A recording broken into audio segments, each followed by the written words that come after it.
Hello and welcome back, dear students, once again to your channel. In today's video, we shall be continuing with the paper menagerie. Yes, we had stopped on page 26 and we stopped at that position where, these women have come to visit Jack once they have shifted to their new home. We'll continue after that. All right? Yes. Mark, one of neighborhood boys, came over with his Star Wars action figures. Obi-Wan Kenobi's lightsaber lit up, and he could swing his arms and say in a tinny voice, "Use the Force." I didn't think the figure looked much like the real Obi-Wan at all. So after these women, there was a neighborhood boy who had also come in. This one, his name was Mark, and he had come in with his Star Wars figures. Now, what are these Star Wars figures?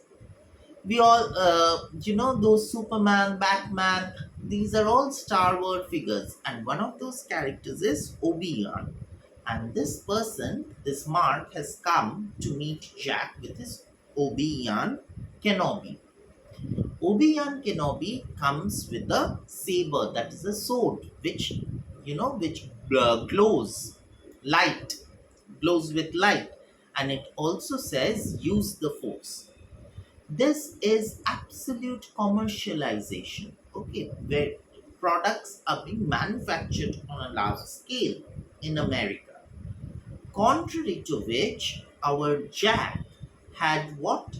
Paper animals as toys. So we will see how art, those paper animals for Jack were representative of Chinese art and culture. They were a part of rich legacy that had been, inherited by the mother. Chinese roots, Chinese identity, cultural heritage. Those paper animals symbolized. However, Mark's toys, they are a product of commercialism. So we will see the contrast between art versus commercialism. Mark was disappointed by my response. Show me your toys. I didn't have any toys except my paper menagerie. So Jack's origami toys versus Mark's toys. Chinese tradition versus American commercialism. I brought Lahu out from my bedroom. By then he was very worn, patched all over with tape and glue, evidence of the years of repairs Mom and I had done on him. He was no longer as nimble and sure footed as before. I sat him down on the coffee table. I could hear the skittering steps of the other animals behind in the hallway, timidly peeking into the living room. So this is again in his magic realism. He's brought the tiger out, and now he can hear other animals, those goats, deer, those tiger sharks, water buffalo, all coming out one by one. Alright. Zizi Lahu, I said and stopped. I switched to English. So English, he had out of spontaneity, he'd spoken out in Chinese, but then he realized that he's sitting in America and the person who's sitting just opposite to him is an American, so he needs to speak in English. So he immediately switches over. Also, if you are speaking in Chinese, you would be looked down upon. If you're speaking in English, you are someone very great. So this is Tiger. Cautiously, Lahu strode up and purred at Mark, sniffing his hands. So we see here what the author does is his Chinese heritage is pitted against the American ideology, American upbringing. This would ultimately result in an identity crisis for Jack because he's not going to, he cannot speak in Chinese anymore. He has got this realization if he's speaking in Chinese, he would be looked down upon. Moreover, he would be ashamed of having a Chinese mother. We will see as we read along. Also, he will be very concerned the way he looks. So these all are going to lead to his identity crisis. Uh, Mark examined the Christmas wrap pattern of Lahu's skin. That doesn't look like a tiger at all. Your mom makes toys for you from trash. Mark is unable to understand the value of Chinese heritage. He sees is that the mother is making some sort of figures from trash, from things we usually throw away. I had never thought of Lahu as trash, but looking at him now, he was really just a piece of wrapping paper. So magic realism is gone, that innocence is gone. The innocence of Jack is lost. Uh, Mark pushed Obi-Wan's head again. The lightsaber flashed. He moved his arms up and down, used the force. Lahu turned and pounced, knocking the plastic figure off the table. It hit the floor and broke, and Obi-Wan's head rolled under the couch. So the two, while playing, broke Obi-Wan's head. Raw! Lahu laughed. I joined him. Mark punched me hard. This is very expensive. You can't even find it in the stores now. Mark got very annoyed. How dare you break my toy? It probably costs more than what your dad paid for, Mom. This is again a typical American ideology where you are being valued against money constantly. That you are a human being is not enough. That you have a particular price, you have a particular amount is very important here. That is why Mark compares the value of a toy with that of what the father had paid for the mother. I stumbled and fell to the floor. Lahu growled and leapt at Mark's face. Mark screamed more out of fear and surprise than pain. Lahu was only made of paper after all. Mark grabbed Lahu and his snarl was choked off as Mark crumpled him in his hand and tore it in half. He destroyed it completely. So, vulnerability of Chinese culture or Chinese tradition in American society, because the Americans are more in number now. He balled up the two pieces of paper and threw them at me. Here is your stupid, cheap Chinese garbage. So, this is the cultural conflict and racism. My fight with Mark didn't end there. Mark was popular at school. I never want to think again about the 2 weeks that followed. I came home Friday at the end of the 2 weeks. Zuzu Izao Homa, Mom asked. That is in Chinese, she asked, how was school? I said nothing and went to the bathroom. I looked into the mirror. I looked nothing like her, nothing. So, this is the beginning of the alienation of Jack from his mother. He does not wish to look like the mother. He does not wish to resemble a Chinese person. Then there would be further humiliation. At dinner, I asked Dad, do I have a chink face? Do I have a face which resembles a Chinese? This is the identity crisis. Dad put down his chopsticks. Even though I had never told him what had happened in school, he seemed to understand. He closed his eyes and rubbed the bridge of his nose. No, you don't. So the dad is trying to pacify that. No, you certainly do not look Chinese.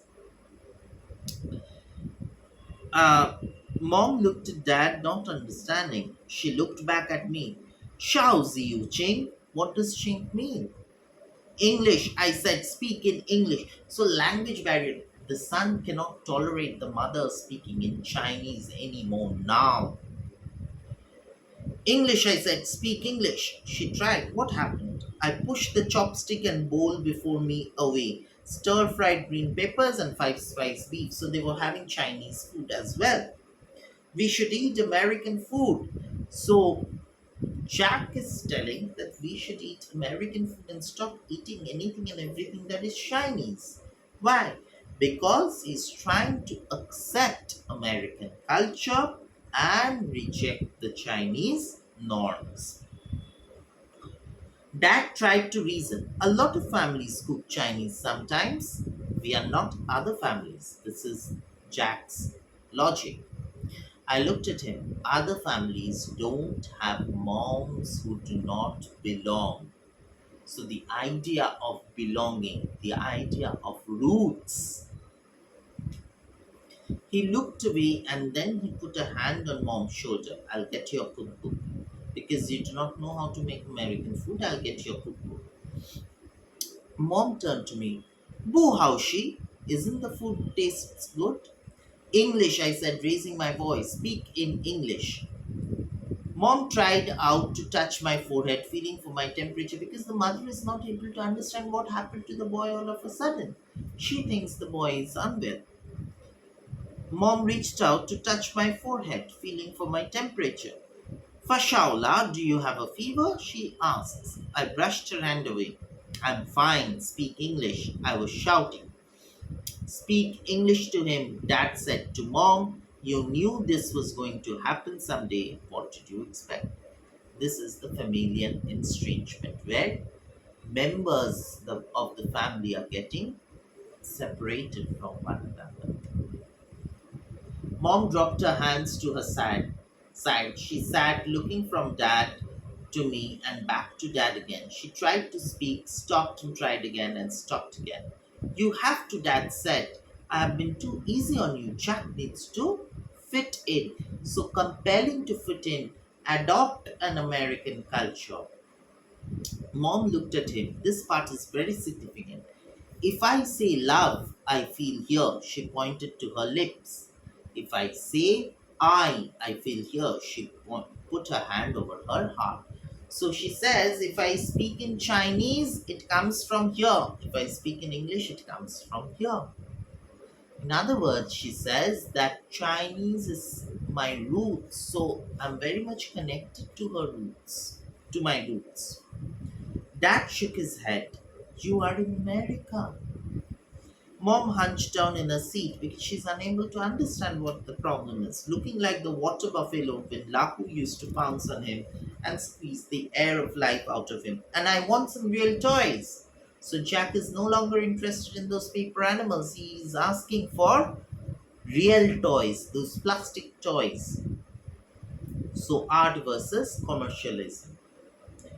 Dad bought me a full set of Star Wars action figures. I gave the Obi-Wan Kenobi to Mark. I packed the paper menagerie in a large shoe box and put it under the bed. The next morning, the animals had tried to escape and taken over their old favorite spots in my room. I got them all and put them back into the shoebox, tapping the lid shut. But the animals made so much noise in the box that I finally shoved it into the corner of the attic as far as my room was possible. So he's trying to do away with anything and everything that made him Chinese, even those paper animals were tucked away right in the attic. If mom spoke to me in Chinese, I refused to answer. After a while, she tried to use more English, but her accent and broken sentences embarrassed me. I tried to correct her. So, this is the mom son estrangement, mother son estrangement, souring of the relationship between the mom and the son. Eventually, she stopped speaking altogether. If I was around, mom began to mind things. Mind is to express by doing. She would not speak, she would just perform things in an action. She would just show things and it would be conveyed. Mom began to mind things if she needed to let me know something. She tried to hug me the way she saw American mothers do on TV. I thought the movement exaggerated, uncertain, ridiculous, graceless. So there is absolute apathy towards the mother. But she saw that I was annoyed and stopped. You shouldn't treat your mother that way, Dad said.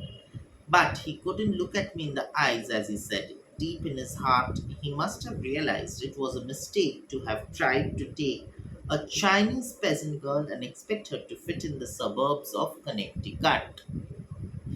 Mom learned to cook American style. I played video games and studied French. So no longer things that a Chinese are entertained in the house.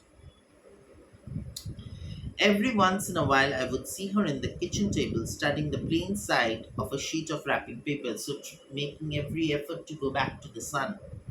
Later, a new paper animal would appear on my nightstand and try to cuddle up to me. I caught them, squeezed them until the air went out of them, and then stuffed them away in the box in the attic.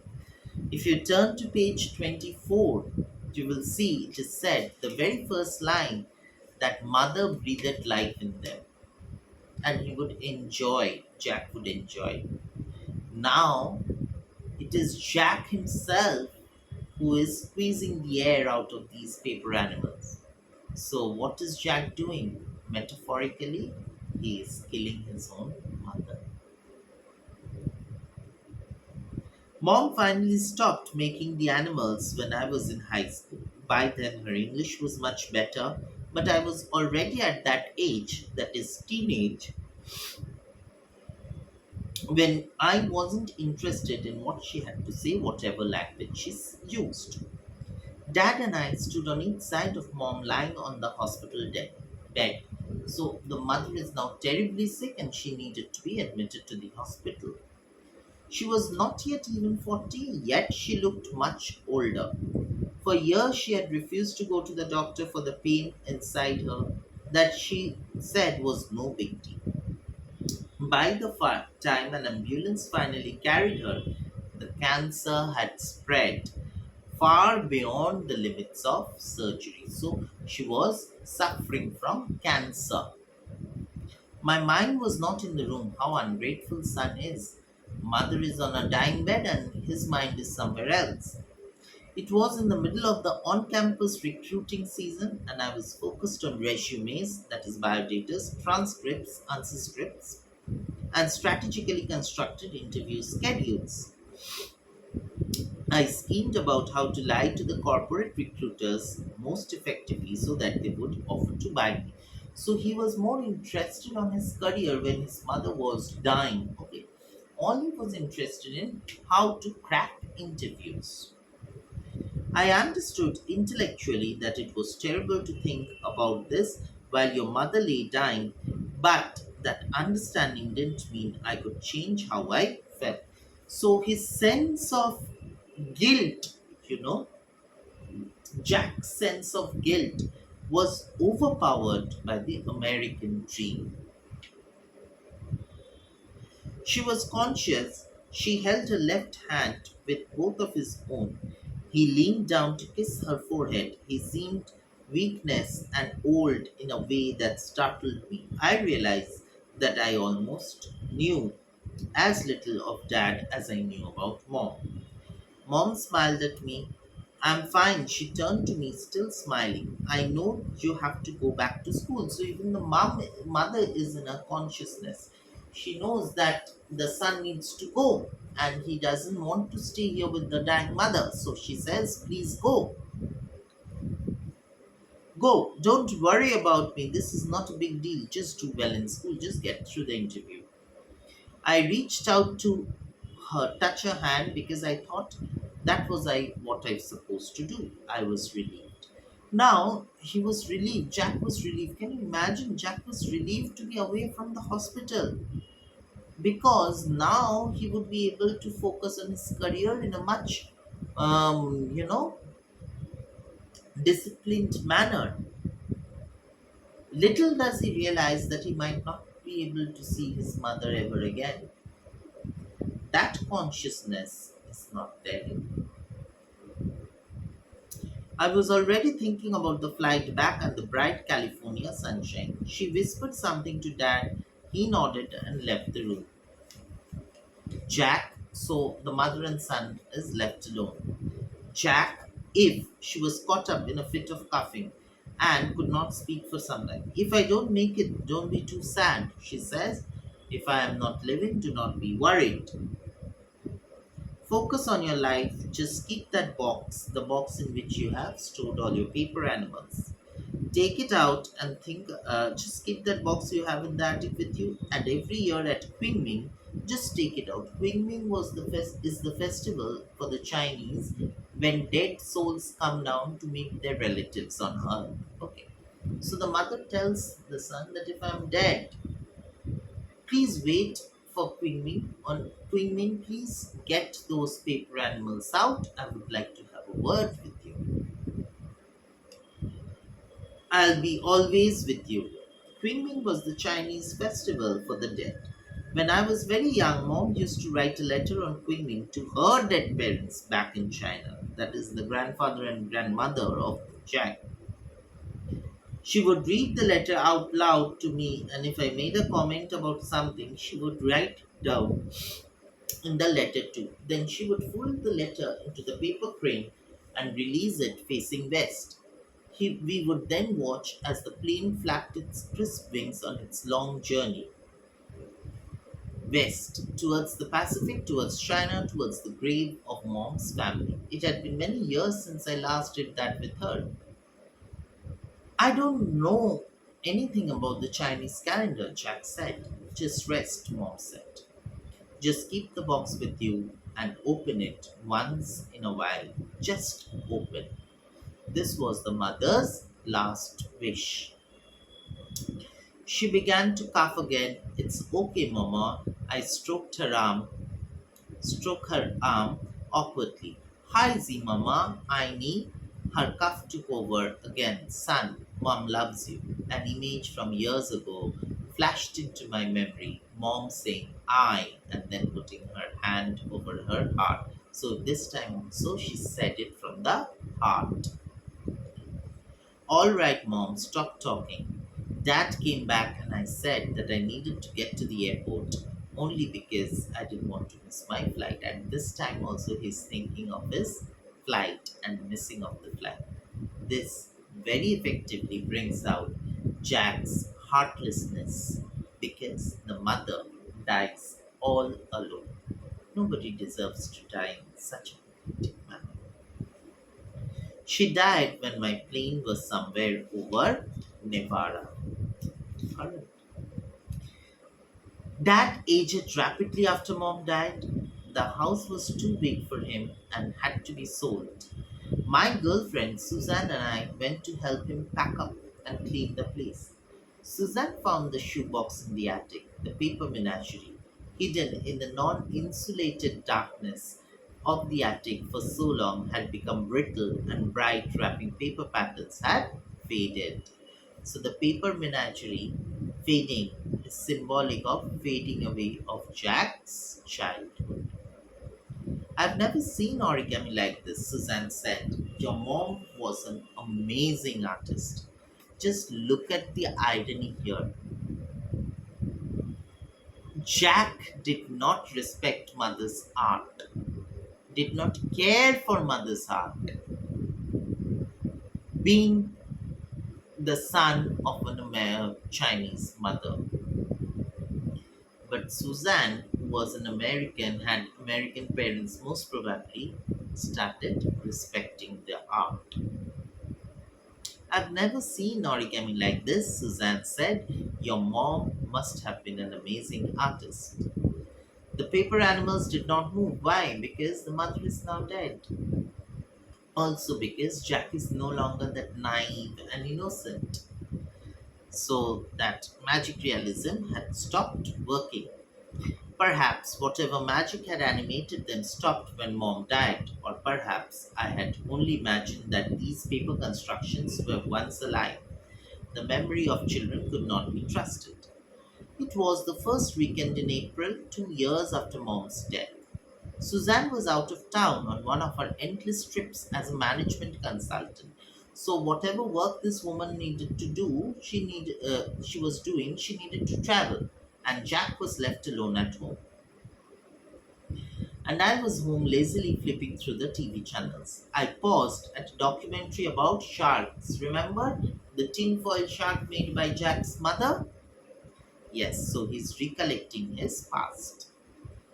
Mom's hand, suddenly I saw in my mind Mom's hand as they folded and refolded tinfoil to make a shark for me while Lahu and I watched.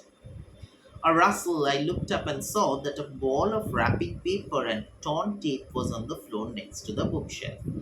The ball paper shifted, unfurled itself, and I saw it was Lahu. So again, since he had started recollecting his past, he's gone back to his childhood, and that innocence is making him believe that the paper animals are still moving. Rosa! Mom must have put back together and I had given up. He was smaller than I remembered, or maybe it was just that back then my fists were smaller. Suzanne had put the paper animals around her apartment as decoration. She probably left Lahu in a hidden corner because he looked so shabby. I sat down on the floor and reached out a finger.